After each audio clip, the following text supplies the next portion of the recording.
Hey guys, it's Gus, and as you all probably know who's watching this video, Neverwinter is being owned and operated by a new gaming company called Deca Games. And nobody knows what that means. But there's one certainty we know is going to happen, and that's going to be change. Hopefully the change is for the good, maybe it'll be for the bad. We shall see. But there's going to be changes. And I'm guessing what I think one of the changes is going to be. So Neverwinter is great. It's completely free. Every module we get is free. You can access all the content in the game for free. You can earn everything in the game for free. So you're wondering, how does this game survive? And that's probably mostly through purchases made in the Zen market. And when you look in the Zen market, I my analogy is this. It's like walking into a grocery store and every single item being sold is expired and rotten. I mean, this thing is so out of touch and so out of date. I'm assuming the new company is going to see this is their potential and figure out how they're going to make it better. And when you look at this, most of it's just pure rubbish. The VIP is great. Who knows if they're going to change this? They might. It's been pretty constant for since the game came out, except a year or two ago they changed it so a VIP one can get summoning posts. But this has been relatively unchanged, same price for years. I wouldn't be surprised if they change this around or keep it the same because I remember Brett in a recent stream uh, mentioned that the participation rate in VIP is very high in this game. Don't quote me on this. It was like 40 or 50%. It was a high amount of players do engage in VIP. Uh, but when you start getting into supplies and everything else, you start looking at it going, what the hell are they thinking? You know, Colmotes, yeah, that's good. Companion upgrades, yeah, that's good. Bag of holding, 500 Zen. 500 Zen times the 750 exchange rate is 375,000 AD. I know that's not no coupon, and I know the exchange rate isn't 750 on Xbox. I'm using PS4, but that's triple the price of what they're selling for in the auction house. There's no business whatsoever of this being in the Zen market for 500 Zen. There's no business whatsoever with these scrolls of life being in the Zen market for 200 Zen. 200 times 750 is 150,000 for 5 life scrolls. That's 30,000 a life scroll, and they're like 2K each in the game. Why would you pay 15 times more in the Zen market than you can get them in the game for the free to play currency, Astral Diamonds? This Stone of Health? Good God, same thing. Scrolls of Mass Life, they actually charge higher for the Scrolls of Mass Life, which are wanted less in the game. It's so out of touch with the current game reality. Epic Mount Caller for 1,000 Zen? These are like 10,000 AD. You can buy 10 of these a day with the 100k free AD you get a day. This is absurd. I don't see this staying the way it is right now. I'm not saying I want it to change, but if you're imagining a new owner coming to a new company and saying, what can we do to make this company work? They're going to look in here, and I don't know anything about business. I'm totally guessing. So feel free to slam me in the comments and say I'm speaking gibberish. The keys, uh, I'm going to go on a limb and say people buy keys by the truckload. So they're probably not going to change this. Well, I mean, there could be changes, but they're not going to get rid of them. I will say the legendary dragon keys is the item I buy the most in the Zen market over anything else. Every new mod, I have to buy a bunch of these because I farm the dungeons trying to get the gear, so I don't have to do them again. These stronghold lockbox keys, for anybody who's only been playing like a year or two, this isn't really a big deal. But 6, 7, 8 years ago, you had to have stronghold lockbox keys because everybody was growing their guilds. So these were a very valuable item a decade ago. These are so out of touch, it's insane. I can't believe they're still in the Zen market. Key bundle, I guess the people who buy keys can speak more on that. But these packs, The reason I'm on my this is the Gus character, the one where I in one day got to 50K and did Advanced Moon Dancer. I did it because its Zen Market is much different than what my character Zen Market, my main character Zen Market looks like. And I didn't know they added this stuff in here. They added the Dragonborn race pack. Actually, this is a really good deal. Not for the Dragonborn race so much, but because it gives you an account-wide unlock bag. So if you have 60 characters, that's 60 free bags. Same with this Defender of Neverwinter pack. It's a smaller bag though. The Asmir race, it comes with an account-wide bag as well. So these have good value, but most players probably aren't playing with an all army, so they're very low value. But look at this, 10,000 Zen. Purchasing this pack will give you a head start in Module 20. I mean, this is years old. It's completely irrelevant and out of touch with reality.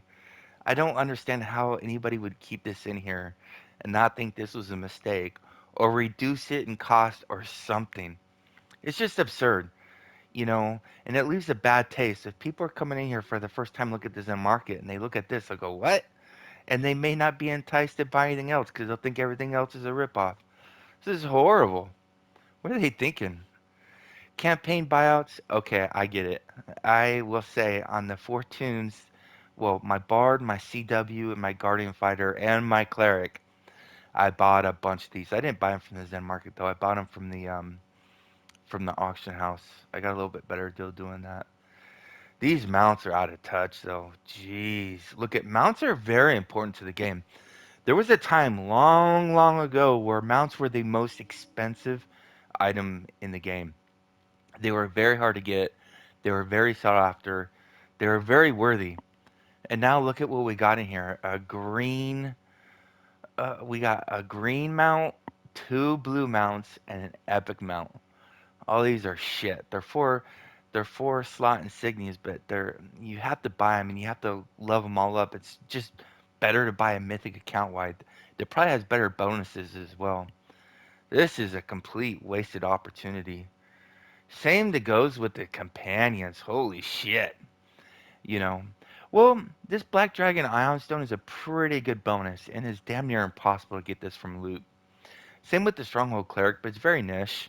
You have to this is good for people who have a ton of alts that farm that are raising their own guilds and doing heroics every single day on multiple alts, trying to get um what's that stuff you donate to your guild? God, I already forgot. Influence. So yeah, these are good for influence, but these companions are all. Mm, you're gonna get better companions in the game or in the auction house at a much better value than these prices. This is so out of date and obsolete. I don't understand how this could be ignored for so long. It's kind of crazy. Professions. Look at this. Master Trowel. This is so you can get epic quality digs when you're in Icewind Dale. What the hell? They don't. What's that? 7 years old? That 7 year old content? Who's gonna buy that? That's ridiculous. Yeah, recruiting profession artisans. I think people buy it until they realize it's a rip off. It's completely useless. Profession boost to max. That's a lot of AD, a lot of Zen you're spending to get to level 20, which is actually a very quick process. It's like 4 or 5 days of just a couple minutes. That's pretty absurd to charge that much. People will pay it, but it's a complete rip off. And these profession supplement packs, I'm not a fan of them. None of these are really anything you're going to use on a daily basis. This is actually a good deal, the Chilton Masterwork pack. I did a video on it earlier, a few minutes ago. That's actually a good deal, and that's a recent addition. Whoa, something new in the Zen market. Go figure. A store is selling something new. What a novel idea. Who would have thought? These services, they're actually okay. The most recent addition to this whole thing, besides the races, are these unbind tokens, which have been obsolete for basically years now. There's a lot of wasted potential here. They've ignored the community um, completely, and they're just going to waste. Race reroll tokens. I know most people don't care about that. I actually use these more than I probably should. Character slots. I think these are the best value in the game. The problem is once you've bought in how many you can have, you can't get any more. So I can't get them. So the character slots, the shared slots, and the bank slots are completely useless to you once you've maxed out on them. There's no really. I wouldn't recommend buying the Get Race. I'd recommend buying the. Actually, I would. I would actually go to the auction house and buy it instead of spending Zen. But it's a pretty good race. Not everybody likes it though. They don't like the look of it. This the services is okay, but there's so many services I think they could add to this game to improve this, and I wouldn't be surprised if the new leadership for the game does take advantage of this. Stronghold. These Stronghold starter packs and Stronghold chested campaigns. These you didn't buy 5 or 10. People were buying these by the hundreds. These used to be a big deal a decade ago. They're pretty much obsolete now. I guess some grown guilds might buy them, but I have a feeling they're decimal points percentages of what they used to be. It's pretty obsolete because they haven't grown the strongholds at all, and people have been asking for them to work the strongholds for years. So these have really they have a place, but I for how small the stronghold category is, it's pretty irrelevant. Appearance, I don't care about appearance whatsoever. It's I people spend a lot of AD and a lot of time working on their appearance, and I think this game's too expensive to waste AD and time on it. But people have extra AD and people have extra time, so they do. Uh, but this, by far and away, apparently, according to all the posts I've seen, is the biggest missed opportunity this game has. Where if they add more unique fashion to this, people will buy it, even though it has no relevancy on their ability to do a dungeon or complete a dungeon easier or faster. They will still spend money on it, and I can't speak on that because I don't know. I wouldn't spend any Zen on appearance, but people do apparently, and I guess a lot of people do, and I guess there's a lot of games where this is how the games survive. They feed entirely off of visuals and appearances, and I don't understand it. But when you go to like Reddit, and there's always complaints, or if you go into the bug forums, people get really upset about their appearance. So I imagine if they get that emotional about it, they're also going to get emotional where they're going to pay for it too. So this is probably strongly overlooked. This is just I play this game. I do pretty much all aspects of this game. The place I spend the least in this game is at the Zen market. I've acquired a ton of Zen because I have nothing to spend it on. The game literally does not give me a single opportunity to spend Zen. You know, and it's just weird. It's weird that we have this completely free to play game where we don't have to pay anything and we can get everything we want, including the game itself and all the content in the game, and not have to spend a single penny. And I have all this money to spend, and they're not giving me anything to buy. I think that's one of the changes that's most likely going to happen with this game. Again, there's absolutely zero proof of this. There's zero clues about that. It's just how I'm thinking. But I'm not a business person, so I could be wrong. Uh, I imagine you guys think there's going to be changes coming in as well. What do you think is going to happen in the Zen market? Please comment below. I think we'd all like to see it. Stay classy, everyone. See you soon.